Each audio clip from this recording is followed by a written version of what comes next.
are here with Dustin, a construction field manager here in Colorado Springs, and he is going to shed some light on what's going on with all this. My name is Dustin. I'm a senior field construction manager. This will be very digestible for you as a homeowner to know the vital parts of your home and how they operate. It doesn't always have to be in a basement because not every home has a basement. Some are crammed into little closets even. We get all this stuff into one tight area, but this will hold true regardless of where this is located in your home. So we'll start with the most important part of the home is actually the water. Water will kill a home faster than fire. The only thing that takes a home out faster than a flood would be an act of God like a tornado or hurricane. We don't have too many of those here in Colorado, so let's look at the water first. Water in a home comes in from underneath the home because your water lines are ran in the dirt and your home is built on top of that. This holds true for your sewer lines as well. Everything is underneath your home. So the water feeds from underneath the home upward.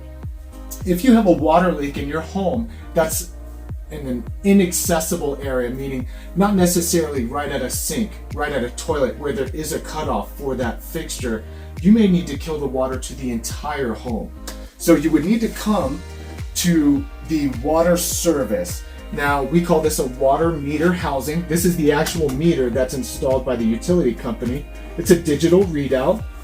These guys have, this cord goes all the way up to this. This is a wireless transponder, meaning traditional or classic water meters, there would have to be someone that walks onto your property, reads that meter, writes it down, and reports it that way. But in a modern home, it's wireless, so they actually do your meter reading from the street. But let's say there is a leak and you need to kill the water, you don't know where it's coming from, you're getting a flood. In modern homes, we give you a couple places to do that. This is your first. I just killed the water to the entire home. Now in a modern home, gas and water levers are usually quarter turn to the right, clockwise.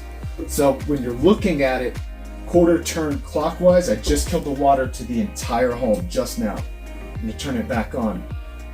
There is usually at least one lever before your water meter. There's usually a lever after as well, which would be right here. So either one of these, I just killed the water to the home. So let's look at the entire path of water flow. It's going to start here. It's going to flow up. Then it's going to travel through the meter. And now it's going to feed the home and the yard. So either of these levers, anywhere before it feeds the house, will kill the water to the home. So you can throw it here, you could throw it there. Either one will be doing just fine. The reason why there's two is when it's time to replace this, we'll throw it here, we'll throw it here. This stops any reverse flooding when it's time to replace this unit here, your water meter. And so I'll turn the water back on. So that's how you kill the water to your home to prevent flood. But Dustin, what about if I have a leak in my yard? It's an irrigation leak.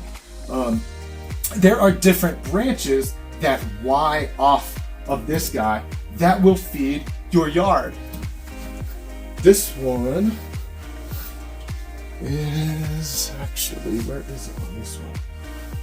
You know what? The irrigation feed on this one's a little different because we have this new tankless hot water heater.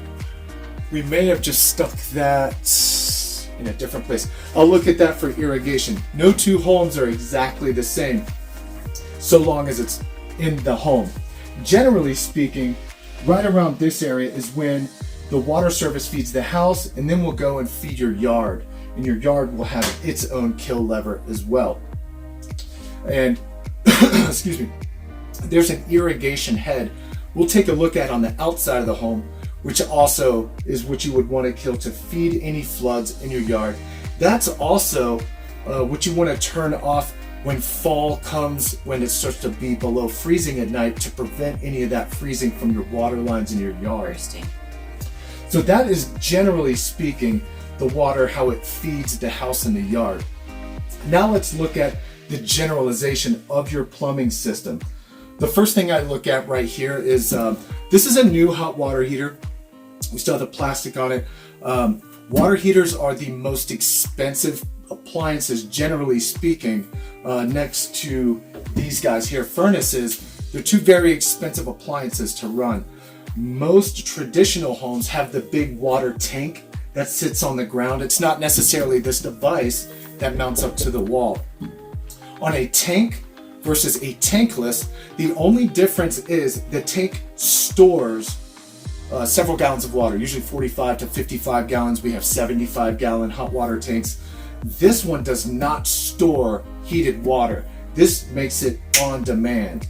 Whereas the hot water heater takes longer to heat the water, so it stores a bunch of heated water, whereas when you deplete that tank, you're gonna have to wait for when the tank refills for that water to heat up.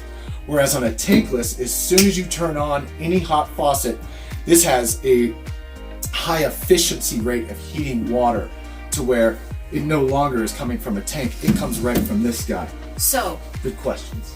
If you've ever had a teenager in your house, or if you are a teenager and you've taken a long shower or filled up a really big tub, and then somebody that came in behind you started screaming because they didn't have any water left, that is an indication that there was an empty water tank. Indeed.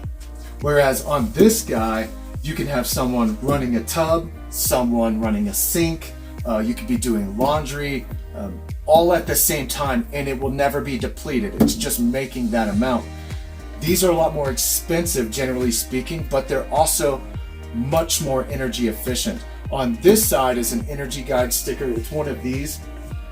These are great stickers when shopping for any appliance. It could be a microwave, refrigerator, dishwasher, hot water heater, furnace. These tell you your efficiency rating and generally what an annual operating cost is. This guy shows the bar all the way to the left, which is your least expensive. Let's take a look up here at this guy. This is part of the plumbing system as well. This is what's known as an expansion tank. So in your plumbing system, let's say you take a shower before you go to work or wash your hands. You use some hot water before leaving for an extended period of time. Now, all of the hot water in these lines, this is a 3/4 inch line, this is a thicker line, that's all full of hot water. Now, as you leave, that water cools down during the day.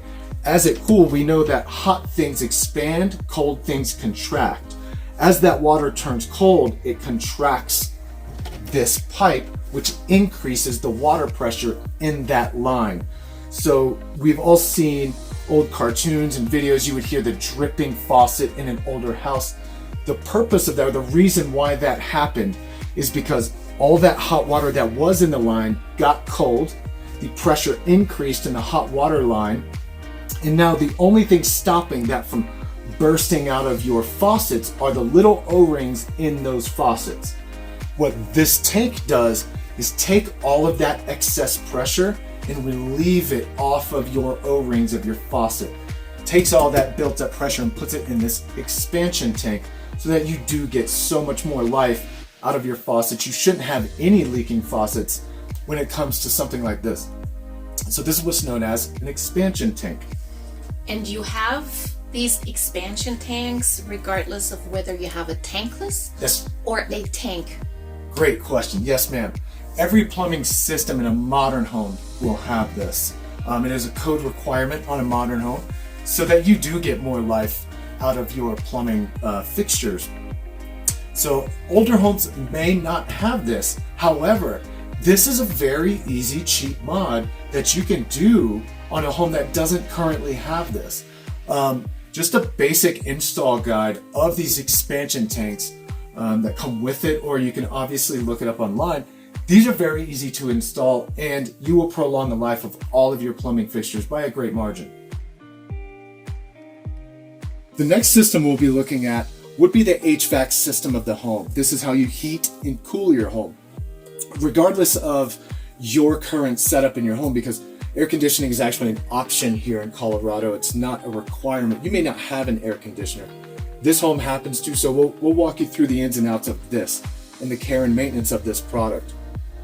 So when looking at your furnace / HVAC system, it's probably going to be set up in a modern way like this. So when looking at these units, think of it like cubes.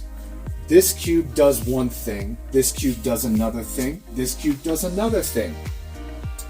This cube right here, if you were to pull this off, you would see a bunch of wires, control module. This is where all the wires come in, and this is where the brains of this unit is, if you will. It's kind of set up like Lego blocks, if you will. This box right here is the fan and blower. So this will control the airflow, the actual fan that moves the air, whereas up here is like the gas combustion chamber. The gas, you can't see it, is on this side. So combustion here, control module here, fan and air force is moved here, the force of air that's blown through your vents. And then lastly is where you will be as the consumer, as the buyer, and those that are managing the maintenance of this product.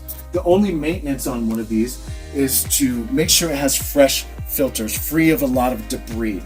So depending on where you're at, if you're in the state of Colorado, we are at a very high altitude. You can see this guy is actually really dirty. So this would be an example of way too far gone for a buyer. If you're seeing debris float off of your filter, it's way too far gone. Let me get a good shot of that. Yeah, sure, no problem. Can you see that?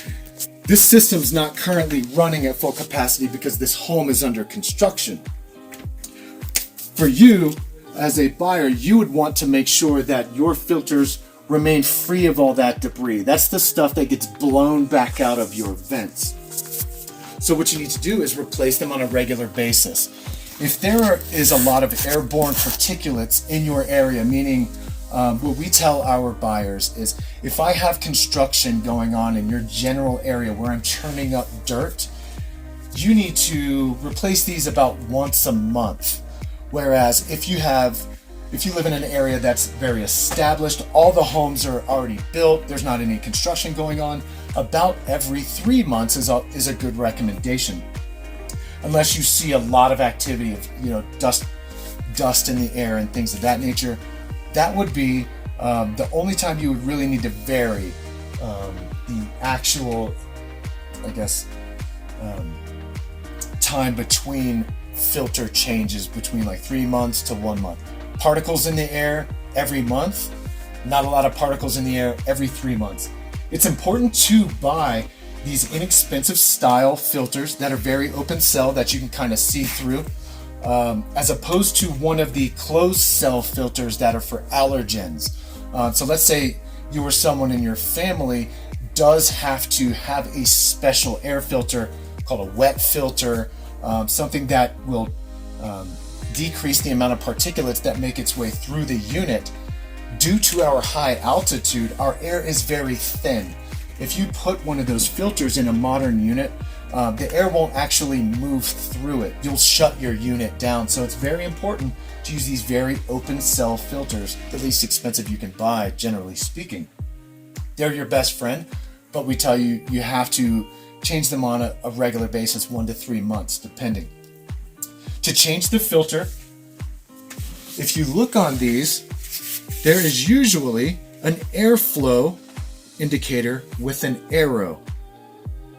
In order to get the best usage out of your filter, you would want that airflow pointing in the direction the air moves through your unit. So it's a real simple way to determine how that air flows. When the unit's on, if it's the summertime, turn on your air conditioner. Wintertime, turn on your heater. Pull your filter out, and as the air's blowing through this bottom box, stick your hand in there and you will physically feel the direction of the air, either up or down. Match your arrow with the direction of that airflow. Lastly, when it comes to maintenance of this, and this is just a pro tip I tell all of my buyers, some units are not just one box. Some have filters that are one continuous cavity, meaning your filter is right in the middle of a duct. So your air doesn't hit the bottom of a box. But most modern units, you have an air box, your unit sits on top of it. So this, if you see, is just one metal box. The sediment from your filter makes its way to the bottom of the box, right? Gravity will pull that sediment down when your unit's not running, and that's where the dust would collect, is at the bottom of this box. The best thing I can recommend is to bring your vacuum cleaner with you when it is time to replace your filter. It could be that month or 3 months, whatever it is. When you pull your old filter out, before installing the new one, I recommend taking the vacuum hose, just sticking it in there and vacuuming the bottom of this box. By doing so, you are actively cleaning your HVAC system. So having a duct clean needed for your home is a lot less likely when you're actively doing it yourself, and it doesn't take you any time. Really, you're already going to be here.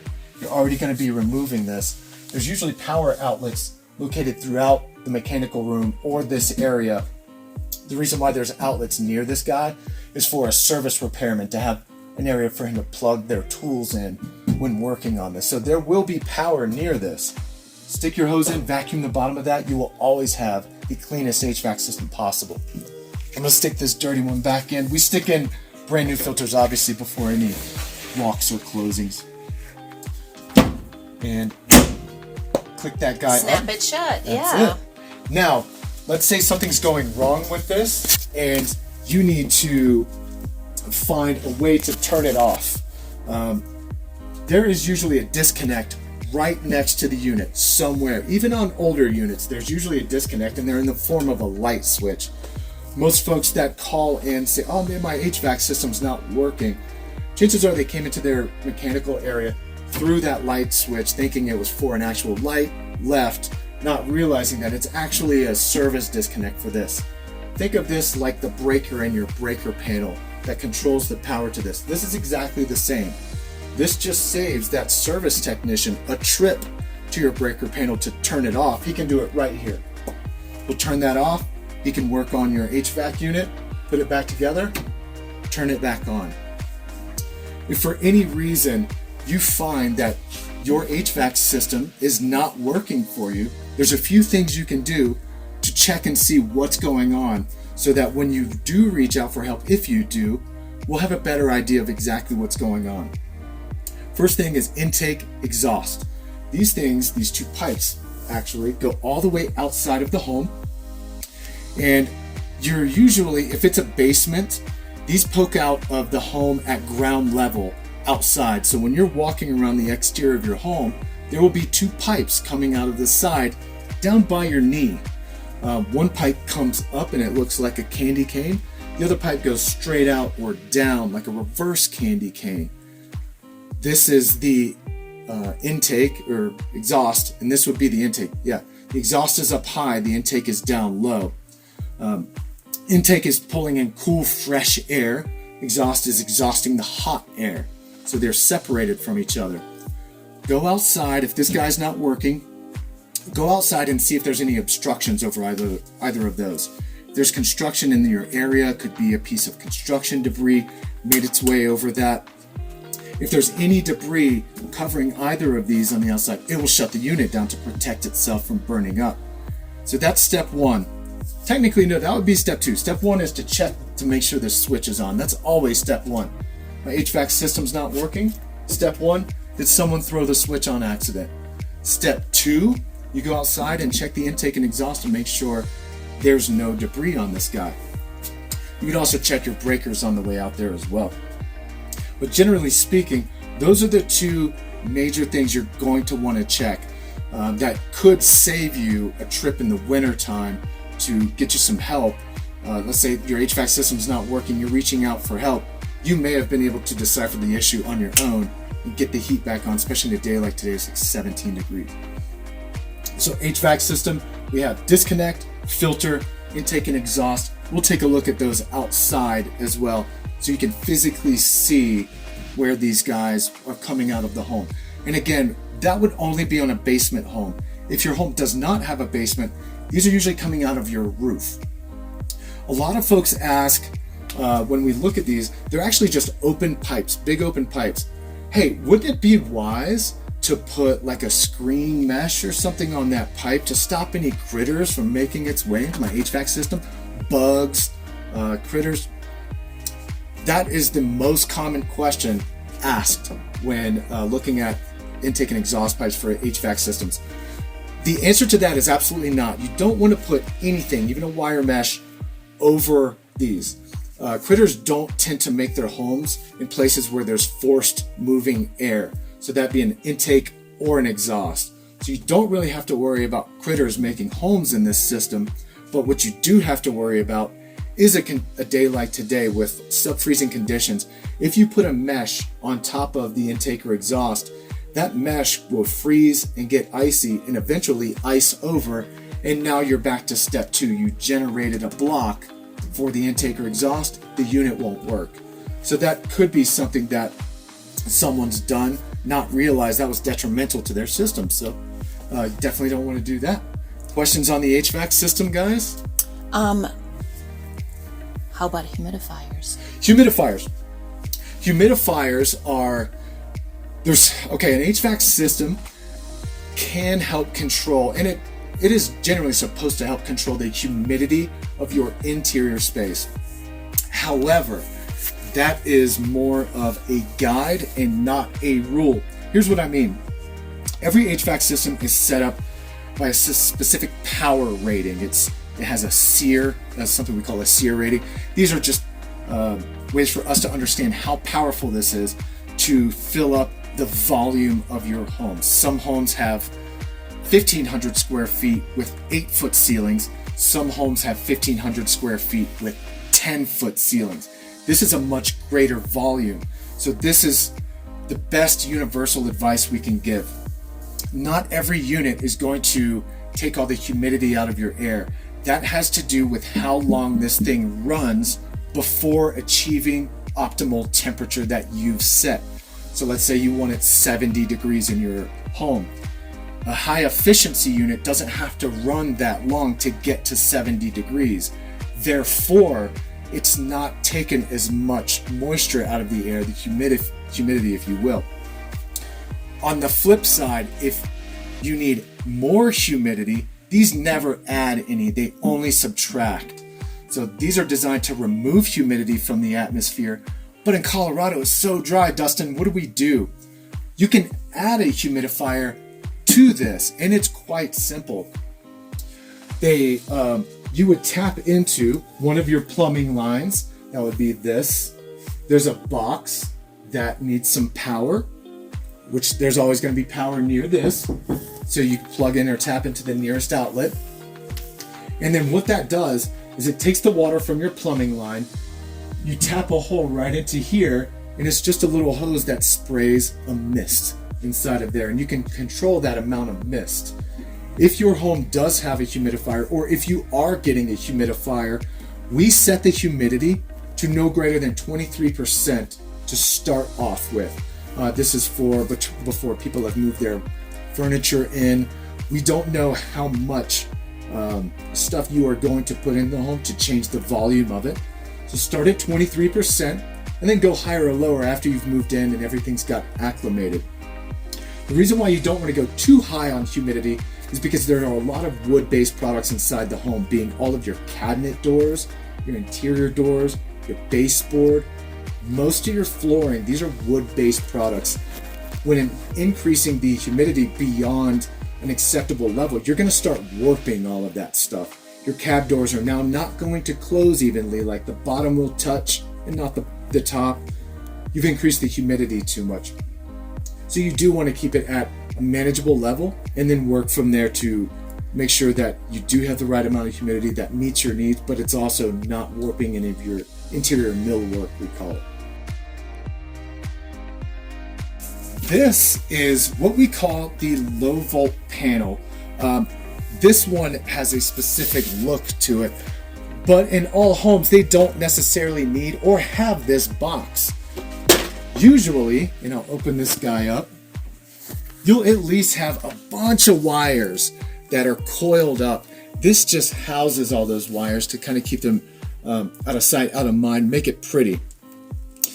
This is the heart of the home when it comes to all of your data points, your television points, your cable points. These are called coax, Cat 5, well, Cat 6 now we're using for data transfers, but anywhere you would plug something in to your wall to get either television or data. In a modern home, that is kind of, how can I say it, not necessarily a redundancy, but it kind of is all of your jacks around your house. Most everything nowadays is wireless. Most of your internet's wireless. That holds true for your cable as well. In this area, we take all of your data, which are these blue and yellow lines, plug them into, this is your wireless router / modem, and it spits out data, internet, to the whole house wirelessly. However, there are some that may not be used. You may have so many of these that there's too many ports. Like this doesn't have enough ports to accommodate that. What you need is a switch. Okay, so that what I'm saying is, let's say you have a data port in your master bedroom. You have one in your guest room, your living room for sure. There may be 10 of these data points throughout the house, but a modem or a router only may have 4 inputs. So if you wanted to actually make those outlets live, you need what's called a switch. A switch is a box that you can plug all of your areas into, and then that plugs into this, and that will then make all of those live. But in modern standards, most of your internet is wireless. Same holds true for TV. So all of these coaxes go to all of the different areas. Living room, basement living room, master bedroom, etc. So these are not currently live because even on modern cable, they give you the wireless boxes.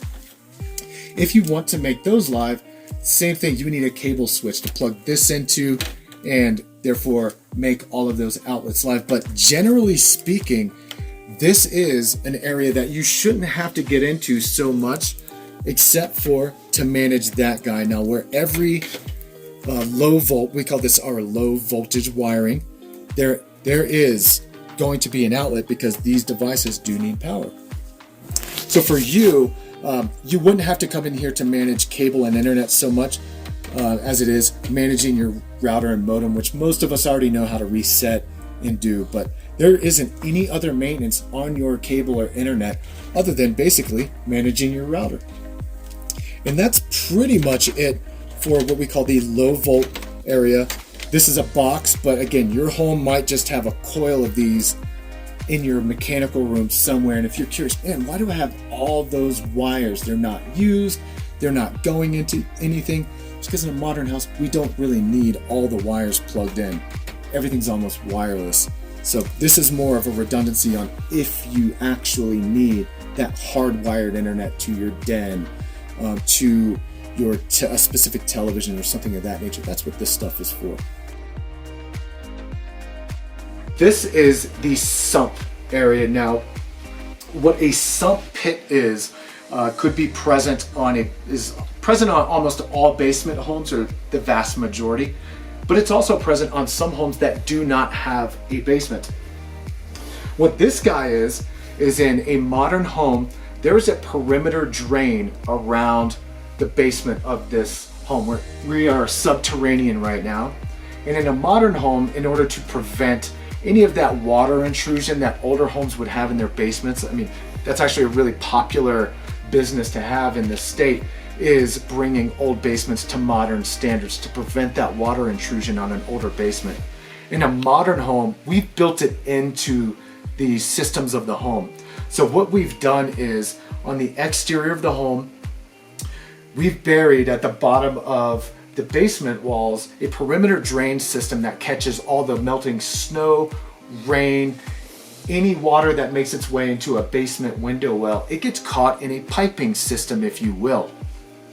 So the water melts and runs down the outside of your basement walls, gets caught in this perimeter pipe. We call it a perimeter drain. That routes all that moisture down into this pit. This pit's quite deep, and if it's not too tight, let's see if there's any water in there. You might be able to see down in there. This one's a little bone dry, but you may see water down there. It's completely normal, guys. What you have to look out for if you have a sump pit is if that water starts to make its way out of this guy. That means the pump isn't actually pumping. So I kind of digressed there for just a moment. All of the water from the entire perimeter of the home makes its way here.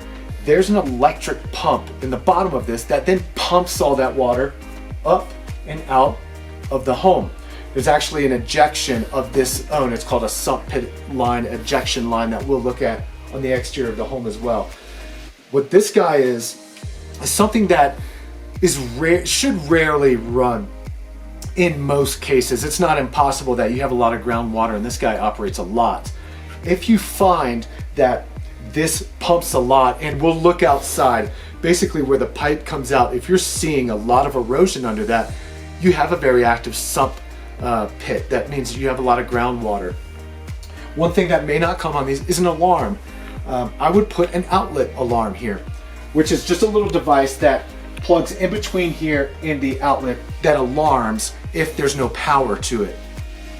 If there's no power to that, let's say in a point of natural disaster or something of that nature, you may be out of power for an extended period of time, days, weeks, whatever that may be.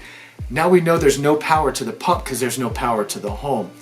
This would be where you'd want to hook up a generator to stop any groundwater from coming up inside the house. That's for those that have sump pits. Not a lot of people think about that. So if there's a power outage in the wintertime, there's a ton of snow melt in my window wells, all that water will make its way here. You gotta pump it out. So a smallest of generators will run this, and you can pump that out. Other than that, not a lot of maintenance on a sump. The main thing is check it periodically to make sure the water's not coming out. Check the power on it to make sure you have power to your sump pit pump that's down in there, and it will continue to operate for you. This is one of the things that you'll want to test every few years, or at least annually, is what I tell all my buyers. There's a lot of things I would do as a buyer to do some annual checks on my home. I would open this guy up, pour a bunch of water down it, and make sure it gets pumped out. If you're pouring water and it's covering up your pump and it's not pumping out, now you've understood that, oh man, there's something going on. There's either my outlet's bad, the pump could be bad. Now you can determine what the factor is of why this thing isn't working. But do it before you need it. Do it when you have power, do it when there's not an emergency. Okay, so we know that you have to maintain your air filters on your HVAC system, right? Air filters have to be changed constantly. This is something I would recommend doing at least annually. This guy right here is another component of the plumbing system. Now we've looked at the way the water feeds the home. We've looked at the expansion tank. These are all parts of the plumbing system. We've looked at the perimeter drain and sump pit. Now let's look at the sewer line. This is what's known as a sewer cleanout. Now on a modern home, we put these inside the home and outside the home. What this is let's say you're at work. One of your neighbors is walking by and they see water coming outside of your house. There's obviously a flood somewhere. Let's say that flood was caused by a drain obstruction. Someone flushed something that clogged your unit, and now water's backing up. This is an access point for the plumber to run a drain snake to get any obstructions free throughout the entirety of the house. The interior is going to be by far the best place to send a plumber. We stick these outside in case you are at work. A plumber could drain snake your system from your front yard or backyard, wherever it is. It's usually front yard because sewage flows from the street. So we usually have these in the front yard. They can run that drain snake from your front yard. You don't have to be home. We can save your house. But if you are home, this is definitely a better place to send a plumber than your front yard. Now these are not necessarily, they don't necessarily look like this in all homes because this is an unfinished area. But let's say this was an area that had drywall, walls, paint, flooring, was real pretty. We wouldn't leave it looking like this. Point of fact, we would only leave the cap sticking outside of the wall, and it doesn't look like this. It's usually just a flat disc to cover that. and there may be one screw in the middle of that disc. If you unscrew that, you'll see this behind that disc, and that is where your plumber would send his drain snake.